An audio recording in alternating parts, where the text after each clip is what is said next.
Bom dia! Hoje iniciamos Romanos capítulo 15, né? Amanhã, se hoje terminarmos, que vocês sabem que eu não sei isso, depende, né, de como o Espírito vai fluir hoje, mas vamos para 16, né?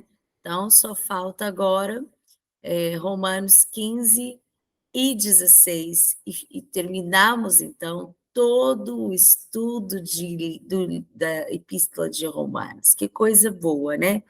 Como Romanos é profundo, é atual, é importante, é necessário nas nossas vidas.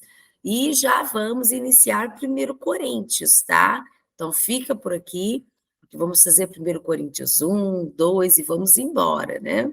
Quando a gente terminar todas as cartas, quando estivermos lá no final, voltamos para fazer os evangelhos sinóticos, né, que são evangelhos semelhantes, que é Mateus, Marcos, Lucas, e faremos João, né, que é o evangelho que foi escrito para a igreja, né?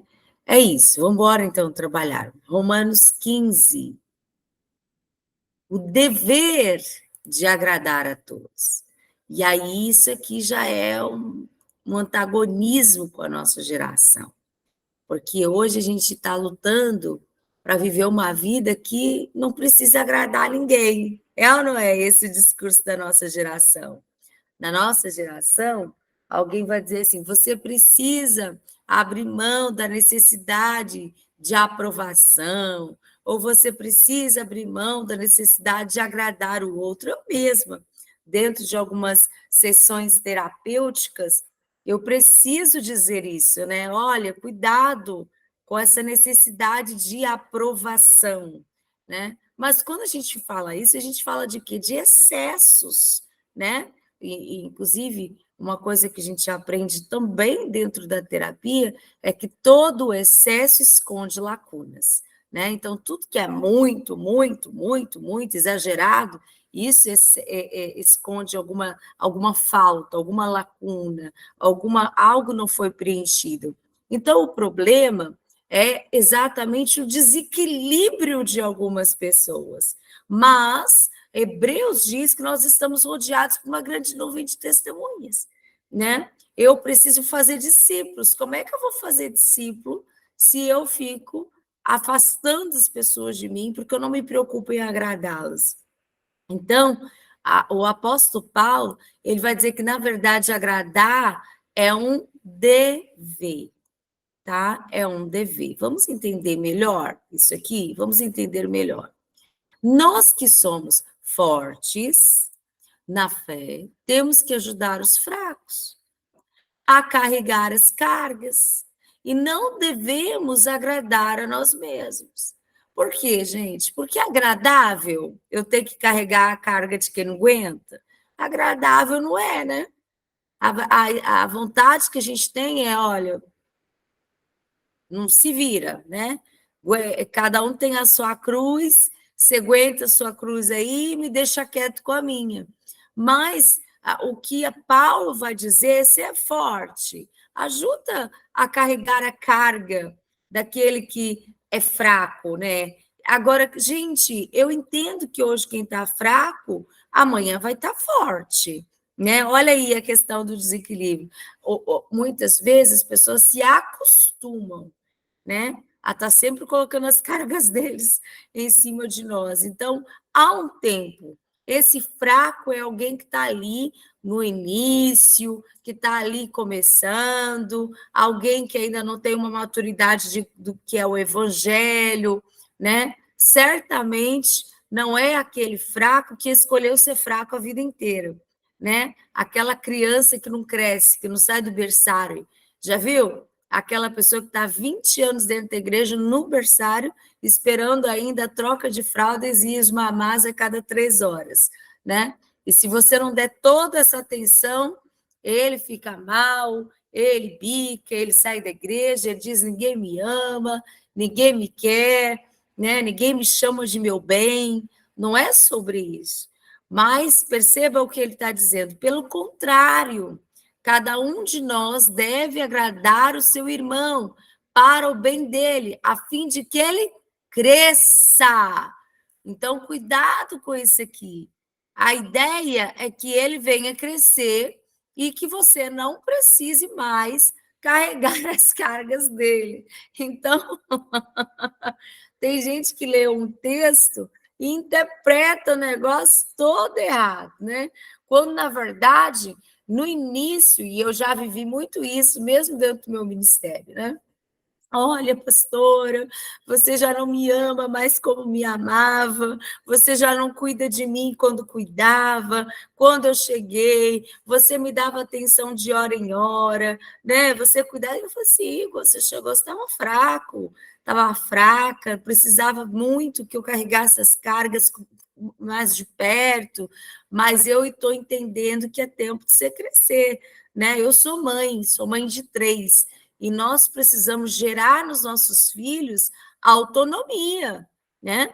Eu não posso. Existem coisas que cabiam que hoje já não cabem mais, né? Hoje eu tenho uma filha de 12 anos de idade. Cabia quando ela tinha 2, 3, dar comida na boca dela. Era cabível, né? 1, 2 anos, pegar ela no colo. 2, 3 anos, dar comida na boca. Mas agora, e eu lembro disso perfeitamente bem, ali por volta dos 4, 5 anos, ela olhou para mim quando tentava dar comida na boca, ela ficava brava e ela dizia: eu sei, mãe, né?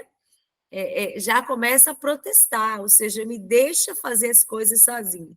Já tirava a mão, já não queria mais segurar a mão, elas já começam ali, né, a demonstrar uma independência, quer fazer tudo sozinho, né, já não deixava escolher as roupas eram ela que escolhia para a igreja, e eu que dissesse que não estava bom. O problema tinha que ser aquilo, senão ela dizia que estava feia, porque ela que sabia mesmo o vestir. Então, havia essa autonomia.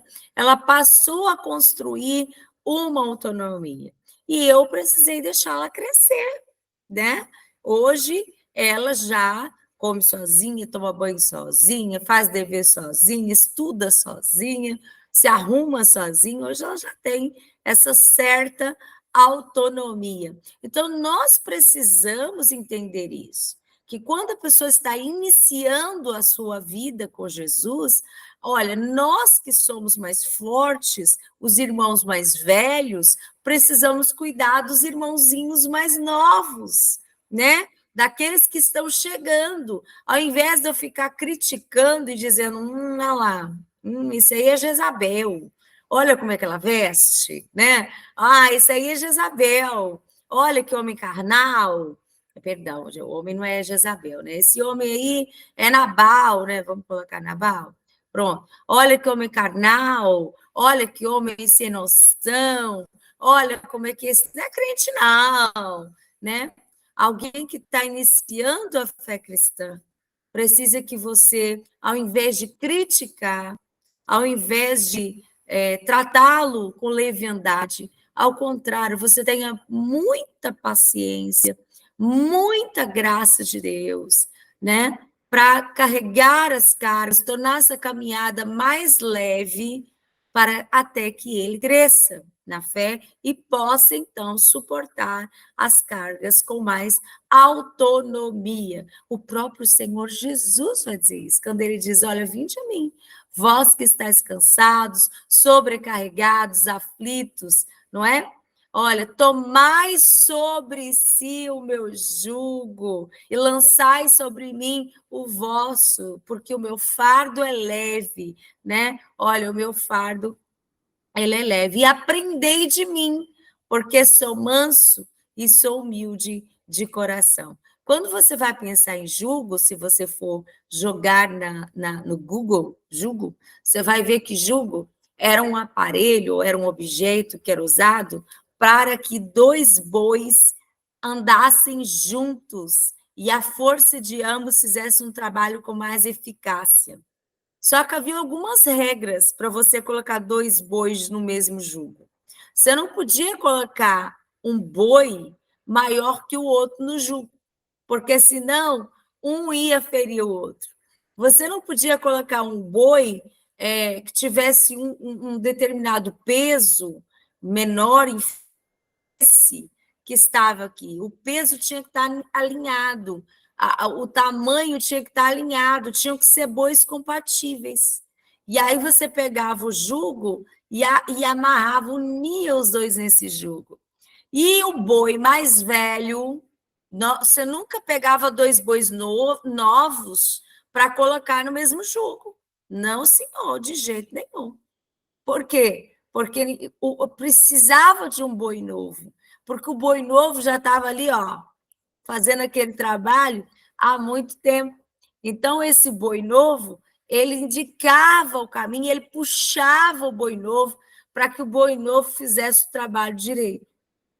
Tá, gente? Essa é a técnica do jugo, né? E então, o que Jesus está dizendo? Olha, vem para o meu jugo. Só que para eu entrar no jugo e andar com Jesus no meu trabalho, eu vou ter que me tornar semelhante. Senão, dói, machuca. Se eu não for parecida com Jesus, andar no mesmo jugo que Jesus não vai ser possível. Por isso, eu preciso me tornar semelhante a Jesus. Não é, pessoal? Eu preciso me tornar semelhante de Jesus. E ele vai dizer: e aprendam comigo. Ou seja, eu sou o boi mais velho, ou o irmão mais velho. Eu sou o irmão mais velho dessa ilustração, porque ele está usando ali uma metáfora. Né? Jesus, ele ensinava muito por meio das metáforas, né? E aprendam comigo, porque eu sou manso e eu sou humilde, né, de coração. Então, nós precisamos ser assim como Jesus. E depois o apóstolo Paulo, ele vai dizer algo muito parecido. Ele vai dizer: sede meus imitadores, né? É como se ele estivesse colocando esse lugar do boi mais velho, que ensina o caminho, né?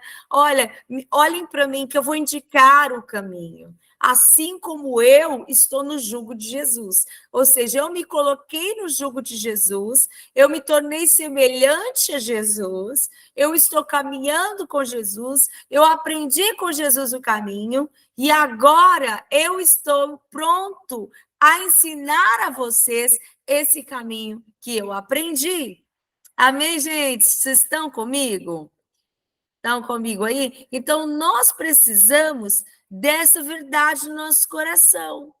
Nós precisamos entender que eu, que sou mais velha, que sou irmã mais velha, preciso sustentar os irmãos mais novos, aqueles que estão chegando e iniciando a sua vida com Jesus, levando sobre nós, dividindo com eles as cargas. E aí a gente está falando desse jugo que alinha. Para quê? Porque dois carregando, né, fica muito mais leve. Por isso que a Bíblia diz que importa que sejam dois, porque se um cair, o outro vai lá e levanta. Agora, se você tentar carregar uma carga sozinho, a dificuldade vai ser mas se você carregar essa carga dividindo com o outro, fica mais leve, não fica? Fica mais leve. Então, nós devemos cuidar um dos outros para que a passada, para que a caminhada se torne mais leve e até que o outro cresça. Esse deve ser o objetivo do irmão mais velho, ver o outro crescer. Então, também cuidado com isso, para você não ficar a vida inteira carregando alguém, tirando dele a autonomia, porque hoje ele está ali unido contigo, você está ali carregando a carga dele, hoje seu irmão mais velho, hoje seu boi mais velho, hoje você está indicando o caminho, mas o que importa é que amanhã alguém esteja no jugo dele, e ele seja o irmão mais velho, e ele esteja cuidando de outra pessoa. É isso que nós queremos no reino de Deus, né? Pessoas que são curadas para curar, pessoas que são levantadas para levantar, pessoas que são restauradas para restaurar, pessoas que não ficam ali o resto da vida nesse lugar de depender e depender e depender, né, de algo, mas eles se colocam nesse lugar. Amém, gente?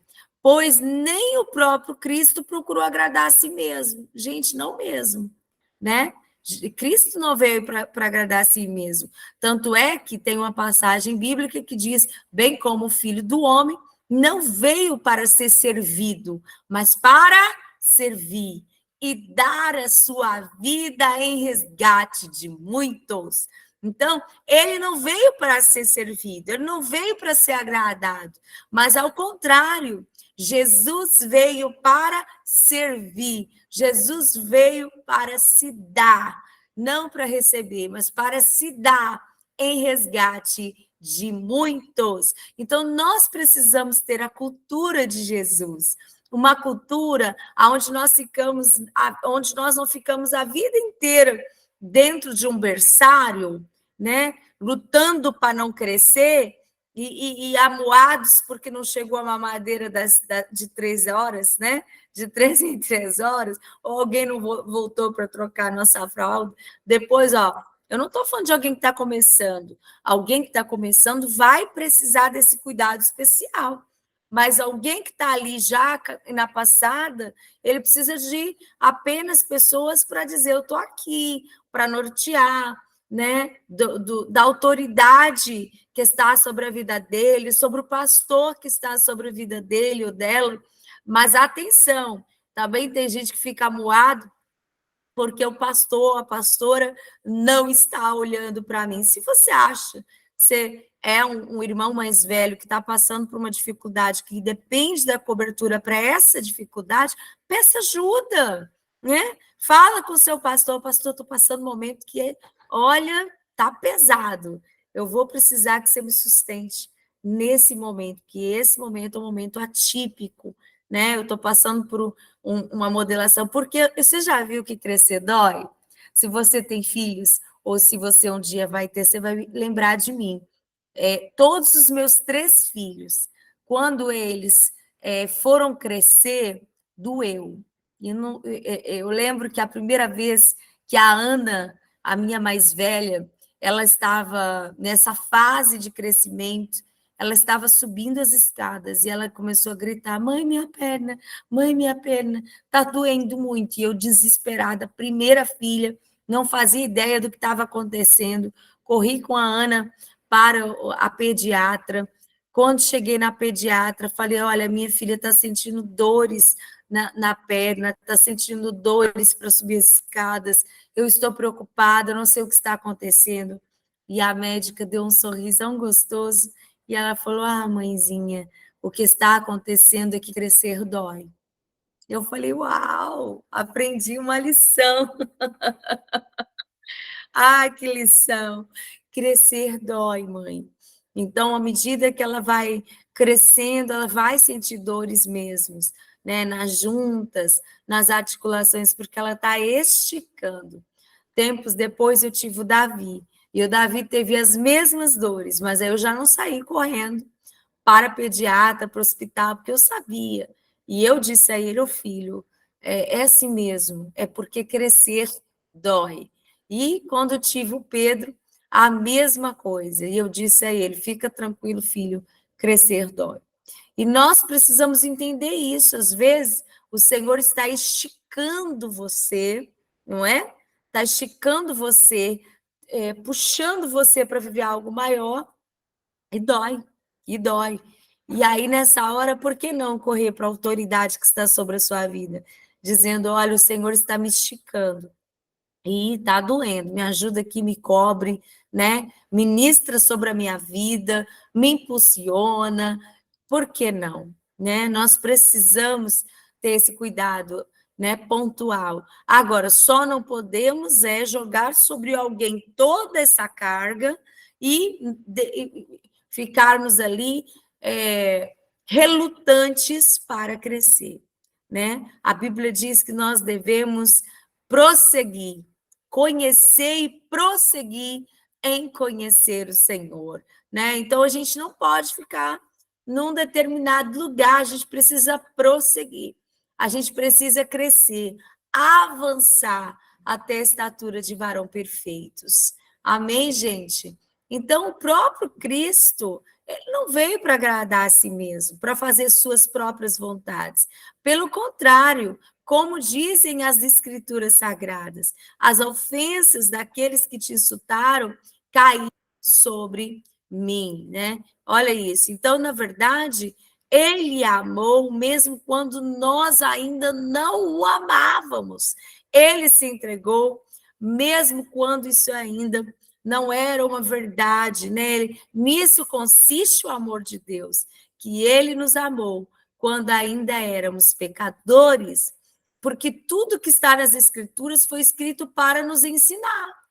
Gente, as escrituras sagradas são o modelo, são a nossa regra de fé e prática. Como é que alguém pode agradar a Deus se não lê a Bíblia? Não pode. Como é que alguém pode viver o verdadeiro evangelho se não sabe o que Deus tem para ele ou o que Deus tem para ela? Gente, não é possível, não é? Então, se você quer viver o verdadeiro evangelho, você precisa ler a palavra. Não apenas ler, mas praticar. Ser um praticante da palavra. Até porque a Bíblia vai dizer que aquele que lê a palavra, ou aquele que escuta a palavra, mas não pratica, é como alguém que vai à frente do espelho, percebe que algo está errado, mas ao sair dali não faz nada a respeito, né? Ao sair dali, ele continua do mesmo jeito, ele não muda, né?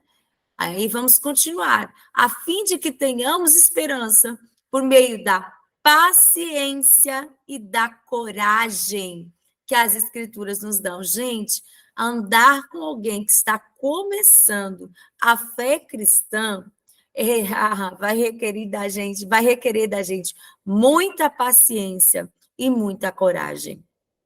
Vocês estão entendendo? Porque muitas vezes eles vão tropeçar, aí você vai dizer, vai começar tudo de novo, né? Vai começar várias vezes de novo. Você vai ter que ter paciência, porque ele vai ter questões que para você já não fazem o menor sentido. Você vai ter que ter empatia, entender esse lugar que ele está, porque às vezes a gente quer fazer exatamente o contrário. Você sabe por que a gente mata muita gente que está iniciando a carreira com Jesus? Vocês sabem por que a gente, muitas vezes, a gente vê pessoas que não suportam e acabam desviando, né, logo no início da caminhada, porque ele está começando a caminhar.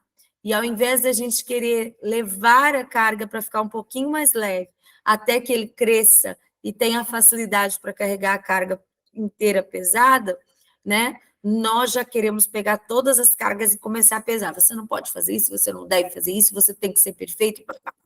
Aí a pessoa fica te olhando assim, ai meu Deus, isso não é para mim, né? Eu não vou dar conta. E acaba afastando. Então, nós precisamos ter paciência, precisamos ter coragem com aqueles que estão iniciando a fé em Jesus. Precisamos ter paciência até que eles cresçam, né? Agora, volto a dizer, tem gente que não quer crescer, né, gente? Tem gente que quer ficar dependendo dos outros a vida inteira, que não quer, não adianta, que não quer autonomia. Não é sobre isso, até porque tem muita gente chegando. Então, nós precisamos que cresçam, para que a gente tenha braços e mãos e pés e pernas para cuidar também daqueles que estão vindo para o corpo de Cristo. E esses que hoje estão nenéns e precisam crescer, eles precisam crescer também para que aquele que antes era cuidado passe a cuidar. E então, o reino de Deus ele é cíclico, né? É um movimento cíclico daqueles que foram cuidados, cuidando, daqueles que foram libertos, libertando, daqueles que foram restaurados, restaurando, daqueles que foram alcançados, alcançando, né? O evangelho de Jesus, ele é cíclico. E foi assim que o evangelho chegou até nós, né, minha gente? Foi assim que o evangelho chegou até nós. Vamos lá. Que as escrituras nos dão, que Deus que é quem dá paciência e coragem Ajude vocês a viverem bem uns com os outros, seguindo o exemplo de Jesus Cristo. Olha, então nós precisamos ter habilidades sociais. Sim, existem pessoas que não têm habilidade social, né, gente? Existem pessoas que não entendem que precisam sim ter paciência e ter coragem. Olha, é muito engraçado que quando as pessoas, via de regra, se convertem, elas mandam para mim, né, na igreja, eu vou falar na minha igreja local, às vezes, mensagem manhã, tarde, noite, madrugada. E é preciso paciência e coragem, porque às vezes de manhã eles estão dizendo: eu estou feliz, eu estou alegre com Jesus, isso é a melhor decisão da minha vida. E no final daquele dia eles mandam mensagem: eu vou desviar, eu estou aguentando, eu não quero mais, eu acho que eu não vou suportar. Gente, é um negócio, coisa de neném, né? Coisa de alguém que está iniciando a fé. E a gente entende isso, a gente tem que ter amor, paciência, coragem, né, para entender esse tempo que essa pessoa está vivendo, né? Então a gente vai dizer: não, você não vai desistir, vamos juntos, nós vamos vencer, o Senhor é contigo, né? E no outro dia tudo de novo. Acorda lá dizendo: olha, obrigada, foi tudo que eu precisava ouvir. Ah, hoje eu acordei maravilhoso, e no final daquele dia, muitas vezes, você vai receber mensagem: ai, eu não aguento mais. Vocês estão entendendo? Então, se você já discipulou, consolidou alguém na fé cristã, você vai me entender e você vai saber que é por aí. E aí, gente, vocês já discipularam alguém que está começando? Já passaram pelo que eu estou dizendo aqui? Esperando a turma. E aí? É, ficam me deixando sozinhos aqui mesmo, coisa feia. Ah, a Michele já manifestou ali. Obrigada, Michele, por não me deixar sozinha, né? Sim, né? Então é preciso sim muita paciência e coragem. Quem inicia esse ministério de consolidação, de discipulado, de cuidado com os novos, precisa de muita paciência e muita coragem, porque é realmente muito difícil esse serviço de discipulado e consolidação. E isso para que vocês todos juntos, como se fossem uma só pessoa. Isso eu acho lindo. A igreja ela tem que ser assim. Essa precisa ser uma característica da igreja de Jesus. Nós precisamos andar como se fôssemos um, né? Tem até um hino que eu amo que diz exatamente isso. Para sempre seremos um, para sempre seremos um só povo, de um único Deus, né? Então, nós precisamos ser um no Senhor, né? A igreja ela não pode estar fragmentada, rachada, dividida.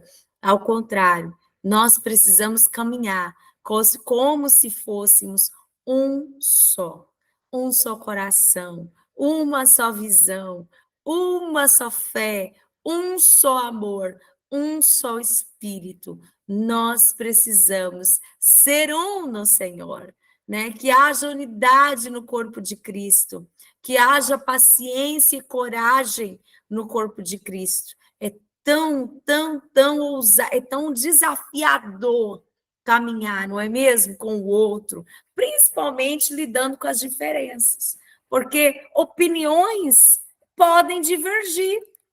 Você não precisa pensar como eu penso para caminhar comigo, não é mesmo? Existem pessoas que acham que sim, mas não.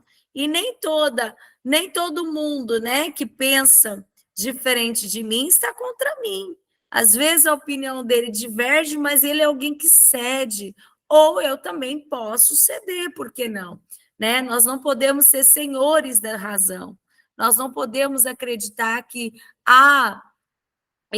só eu sei e ninguém mais sabe, né? Só eu tenho e ninguém mais tem. Nós não devemos ter essa postura, né? Então nós devemos agir como se fosse uma só pessoa. Louvem a Deus, o Pai, do nosso Senhor Jesus Cristo. Gente, eu já vou parar aqui e amanhã, né, eu vou iniciar a boa notícia para todos os povos, porque vai mudar completamente o tema. E eu acredito que esse tema que nós estamos passando aqui é muito importante para que a Igreja de Jesus perceba qual é o seu papel. Nós devemos ser discipuladores. A Bíblia disse: ide e façai o quê? Discípulos. Como é que eu vou fazer discípulos se eu não tenho paciência e se eu não tenho coragem? Né? Tem muita gente que abre mão do ministério porque não tem paciência e não tem coragem. Né? Aí ele vai dizer: ai, pastor, não tenho paciência não para ficar cuidando de quem está começando. Ah, não tem paciência, não. De manhã está dizendo que ama Jesus, de noite está desviando. Ah, não, não tenho paciência para esses trem, não. Porque é assim, tá, gente? É assim. Aí um dia te ama, outro dia te odeia, um dia gosta de você, outro dia já não gosta. Outro dia quer ir com você para a igreja, no outro dia te bloqueia, já não quer mais ir para a igreja com você. Discipulado é uma coisa pesada. Discipulado envolve muito amor. Discipulado envolve muita coragem. Sim, coragem. Porque você vai ter que lutar no mundo espiritual por aquela pessoa. Você vai ter que pagar um preço por aquela pessoa. Orar, jejuar, buscar de Deus palavra.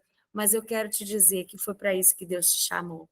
O Senhor Jesus não te chamou para fazer de seguidores. Né? A gente está aí na geração dos likes, dos seguidores, né? Ah, eu tenho não sei quantos seguidores, né? Não, não foi para isso. Deus não te chamou para que você levante seguidores. Deus te chamou para você fazer discípulos. E como que eu faço um discípulo? Pelo exemplo. Como que eu faço o discípulo? Discipulando, consolidando a fé desse discípulo até que ele cresça. Veja o que Jesus fez. Se a gente for pegar o exemplo de discipulado do Senhor Jesus, vem comigo. Como que foi o exemplo do discipulado do Senhor Jesus? Ele sentava à mesa, ele ensinava com paciência. Gente, ele precisou ter muita paciência, é ou não é? Olha, os 12 que Jesus chamou, eles davam um trabalhinho doido para Jesus. Era ou não era, gente? Olha o discipulado de Jesus, né? Quando já ali no final, tem pão, Jesus andando com eles, Filipe olha para Jesus e fala: mostra-nos o Pai. Aí Jesus, não é possível. Quem vê a mim vê o Pai, Felipe. E eles brigando para ver quem ia sentar do lado de Jesus. Olha, Jesus, quando a gente chegar no céu, olha, deixa que a gente sente do seu lado. Ele, ai, meu Deus, aquele que quer ser o maior, que seja o menor, né? Então ele tinha que estar ali sempre com muita coragem, paciência, né? Tem que buscar o Pedro depois que ele negou 3 vezes. Olhar para o Pedro e dizer: Pedro, fica quieto, que você não é você que está falando, é o diabo que está falando na sua boca para trás de mim, Satanás. Então a gente precisa discernir quem está falando ali. Então, autoridade do Espírito, como teve Jesus, né? Tomé.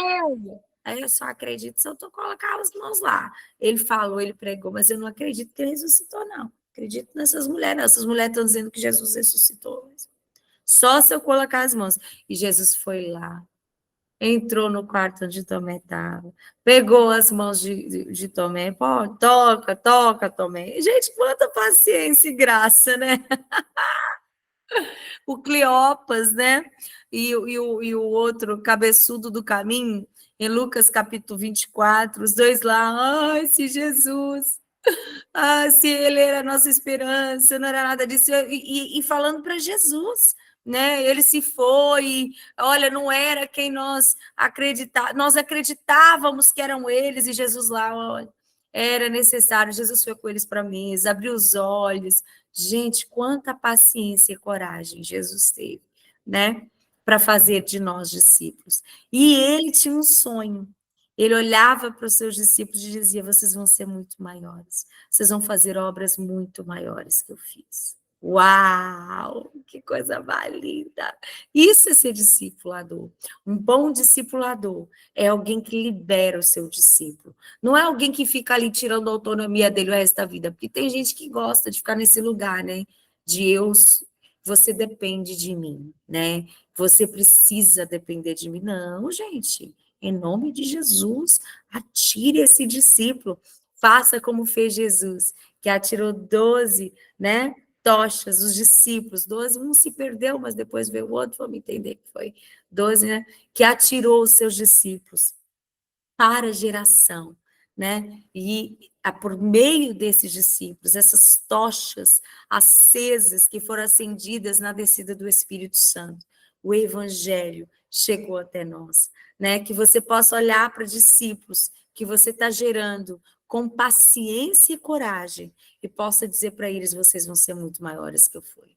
Vocês vão pisar em lugares que eu não pisei. Vocês vão falar a pessoas que eu não falei. Vocês vão fazer coisas que eu não fiz. Vocês vão ser incríveis. Vocês vão ser extraordinários. Vocês vão ser ousados. Existem algumas pessoas que parecem ter ciúme do discípulo. Já viu pessoa que parece ter ciúme do discípulo? Parece que o discípulo não pode superar ele, né? Olha, eu quero que você cresça, mas não mais do que eu. Né? Então, eu estou discipulando alguém, daqui a pouco aquela pessoa, eu discipulei alguém que eu tenho a marca registrada de ganhar por semana 2 almas, mas quem eu gerei e cresceu e está agora com autonomia, gera por semana 100 almas. Aí eu vou olhar para eles e dizer, o gato, né? Só que não, porque filho, esse discipulador, esse que a gente está discipulando, que era fraco, cresceu e agora está forte, é um filho espiritual seu. É ou não é, gente? É um filho espiritual. E aí, você sabendo disso, eu não quero que a minha filha seja como eu fui, eu quero que ela seja maior. Qual é o pai que deseja que o filho vá no mesmo lugar que ele foi? É ruim. Você quer que ele seja maior, que ele seja melhor. Então, nós precisamos olhar para filhos espirituais com paciência e coragem, desejando que eles sejam maiores, babando pelo crescimento, né? Tem coisa mais bonita que você discipular alguém e perceber que aquela pessoa está pregando muito, está orando muito, está ganhando muita gente para Jesus. Isso é a coroa do nosso ministério, né? Isso é a alegria do nosso ministério. Então, um verdadeiro líder, não é um líder que é só eu apareço, ninguém mais vai manifestar aqui, ninguém mais pode liderar, que vocês precisam de mim, que gera dependência emocional, né? Olha, se eu não tiver, nada acontece, né? Não, o verdadeiro líder é aquele que dá autonomia, isso mesmo, ele dá autonomia. E ele deseja que os seus discípulos cresçam, cresçam, cresçam e se tornem grandes, gigantes no reino de Deus. Eu louvo o Senhor pelos meus discípulos, eu louvo o Senhor pelos meus filhos espirituais, enquanto pastora. E o meu sonho para eles é que eles cresçam e alcancem as nações para o Senhor Jesus. O meu sonho para eles nunca é pequeno. A gente não tem mania de pensar grande para os filhos, não é? A gente olha para o filho, a gente sonha.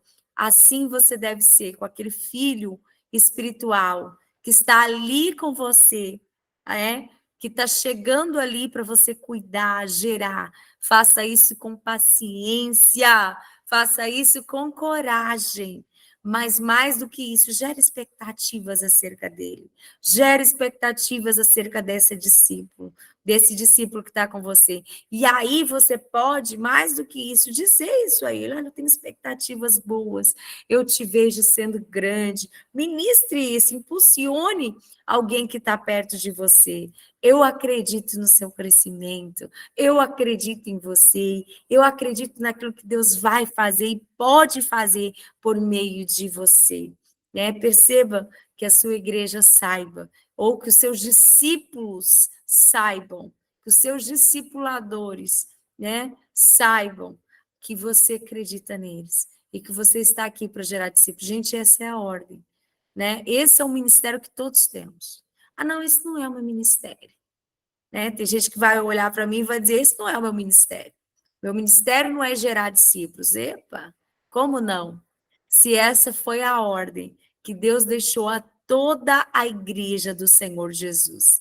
Ide e fazei discípulos em todos os lugares. Foi uma ordem que Deus deixou a toda a igreja. Amém, gente? Não é um ministério para um e não para outros, mas é a todos. Então, que você possa ter paciência e coragem para multiplicar o reino de Deus. E que você seja mãe de muitos filhos, que você seja pai de muitos filhos, que Deus te faça mãe de gerações, que Deus te faça pai de gerações. E se você já é pai biológico, mãe biológica, você vai me entender que não tem nada que precise de mais paciência e coragem que ser mãe. É ou não é, gente? Ai, tem hora que dá vontade de chorar, tem hora que dá vontade de sair correndo. É ou não é? Tem. Tem hora que dá vontade de desistir, mas você não vai, porque você sabe que vale a pena, porque você está numa entrega que vale a pena, você está numa caminhada que vale a pena. Que o Senhor te dê paciência, que o Senhor te dê coragem, para que você alcance milhares e milhares e milhares de vidas para Jesus. Vamos orar? Pai, obrigada pela tua palavra, porque a tua palavra nos motiva a vivermos o nosso primeiro ministério, esse ministério bendito que é o do discipulado. Discipular, cuidar, nutrir alguém que está começando a caminhada com Jesus. Sabemos que para isso é preciso muita paciência e coragem. E nós pedimos que o Senhor nos encha de paciência e coragem para cuidar daqueles que estão iniciando, que estão caminhando ou retomando. Porque quando a pessoa volta, ela volta como um filhinho, novinho da fé. Nos dê paciência para recolocar essa pessoa no reino de Deus. Nos dê paciência e coragem para fazermos muitos filhos e nos tornarmos mães e pais para esta geração. Em nome de Jesus. Amém e amém. Que o Senhor te abençoe, que o Senhor te guarde, te dê um dia lindo. Até amanhã. Amanhã nós vamos continuar Romanos capítulo 15. Um beijo, bom dia!